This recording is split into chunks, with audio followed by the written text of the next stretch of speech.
Today it's time to put some leftover smoked ham to a great use because I'm going to be making ham and corn chowder in the slow cooker.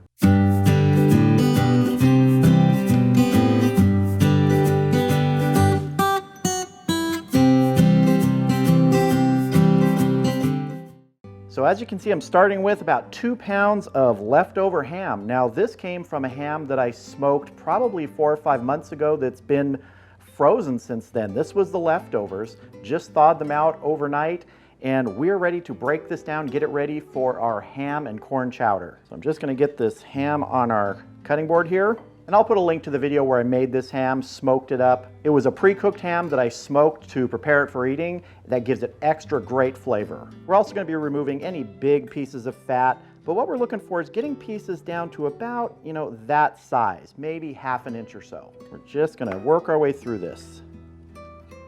And we're not removing all the fat, only like big, huge pieces. Pieces that are part of the ham, we're leaving those. Those are great flavor. And as I mentioned, we're doing this in the slow cooker today because this is a very easy preparation for this. If you don't have leftover ham, you could go ahead and take bacon. See, some of these pieces are falling apart because this was a spiral cut ham that I smoked. All right, I'm gonna go ahead and finish breaking this down and I'll bring you back when we start building our ham and corn chowder. So I've got my slow cooker all ready here. We're just gonna go ahead and add the 2 pounds of chopped up ham. We're also gonna add a medium white onion that's been chopped up. We're gonna add 2 pounds of frozen whole kernel corn. This is a fire roasted corn. You don't have to use this, but I like this. Finally, we're gonna add some potatoes. These are red potatoes that have been quartered, so cut in half and then cut in half again. They're kind of a small to medium size. And that's about 1.5 pounds of those red potatoes. Now I'm gonna add some chicken broth. Now this is a lower sodium. There's a lot of salt in that ham, so I'm not adding any salt or any pepper at the beginning here. And I wanna start with a lower sodium sort of flavor profile because that saltiness is gonna develop from that ham. I've got about 48 ounces here and I'm gonna go ahead and add all of it.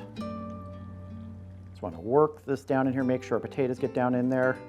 This is all gonna settle as it starts to cook. Now, you might be asking, hey, chowder, that doesn't look like chowder. We're gonna be adding heavy cream, but we're gonna be adding it later, probably closer to the 4-hour mark. We're gonna be cooking this on high for somewhere around 4 hours. We'll check it after 3 hours, see how tender the potatoes are. We'll also give it a stir after a while. So let's get our lid on and get cooking. All right, we are at the 3-hour mark here. At about 1.5 hours, I did give it a stir, but other than that, it's been covered the entire time. It was uncovered there for about 30 seconds. So let's go ahead, take a look, and let's check and see how tender the potatoes are, because that's really gonna tell us when we're gonna add our heavy cream. It's looking good. Let's see, gonna take a knife here. We're just gonna, oh yeah, these have a little bit more to go. We're starting to get tender, but they're not there yet. But we're looking good. They're great smell. Love the color of the corn in here. And once we get that cream in and get that sort of chowder consistency in here and the look to it, it's gonna be fantastic. But for now, we're gonna get the lid back on. We're gonna let it finish up. In about 1 hour, we'll check it again. That's gonna be the 4-hour mark. Might need to go longer, we'll see. All right, we've been going 4 hours now. And let's check these potatoes, see how tender they are. I think we're probably pretty close if we're not there already. Let's see. Oh yeah, yeah, we're tender now. Now I want to take a quick taste for seasoning right now. It's not necessarily that I'm going to add the seasoning now before I add the cream, but I just want to get a sense how salty, do we need pepper? Let's just see. Just a little bit of this broth here. Definitely doesn't need salt. I think it has just the perfect amount. That ham has released a lot of those flavors in there. So now we're gonna go ahead and add our cream, and it's gonna go for about 15 minutes to 30 minutes. We're just gonna look and see how thick it gets, and really you're doing it to get it to the consistency that you want. So I'm gonna start by adding 16 ounces of heavy cream, and I'll probably add maybe 8 ounces more, so another cup. We're just gonna get this in here. And this slow cooker is getting full. So we're gonna go ahead and stir this in. So I am gonna go ahead and add another 8 ounces, so 1 more cup. Stir this in. Starting to look chowdery. And I do want to add a little bit of cracked black pepper right now. But as I said, it really doesn't need any salt at this point after that taste. All right, I'm going to cover this and we're going to let this go another 15 to 30 minutes. We'll check the consistency, and if it needs to go longer, we'll let it go longer. I got busy and I missed my time, so this has actually been going 6 hours, which is fine. You can give it a longer amount of time for that flavor to develop.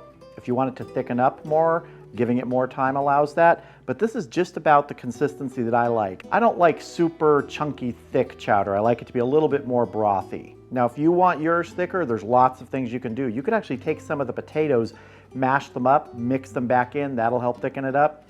You could use a cornstarch and water mixture to thicken it up. But honestly, the next day, if you save this, it's going to be thickened up even more than what it is right now. So let's check it out. Looking good. All right, I'm going to get a bowl of this dished up, probably put a little bit of Tabasco on it, maybe some more cracked black pepper, and we'll be back because it's time to taste. All right, here we go. This is our ham and corn chowder with potatoes. Lots of good flavor in here. You can just smell it coming off that ham. This was a smoked ham, so there's going to be some of that smoke flavor in here. Put a little bit of Tabasco on the top, some chives. Here we go. That was really good. I love the flavor of that fire roasted corn in here. Gives you that just a little bit of extra flavor, and some of the sweetness of the corn really comes out in it. The ham is super tender. It was already cooked, and being in this broth for 6 hours has just tenderized it more and released all that flavor into this broth. Toasted up a few pieces of brioche bread here. Gonna dunk it in there. Never hurts to do that. This is one of the reasons I like freezing leftovers. When you've made a large ham or a pork butt or anything like that, and you have that leftover meat and you're wondering, what do I do with it? Just cut it up and freeze it. You never know quite what you're going to be able to use it for. I've used rib meat in hash before. I've used pork butt that's been in the freezer for carnitas later. And ham is perfect for this chowder. Pairing with corn and with those potatoes is just fantastic.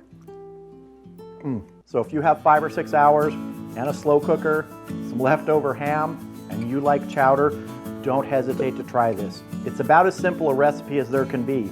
Let it go, add some cream at a certain point, let it finish, and then eat.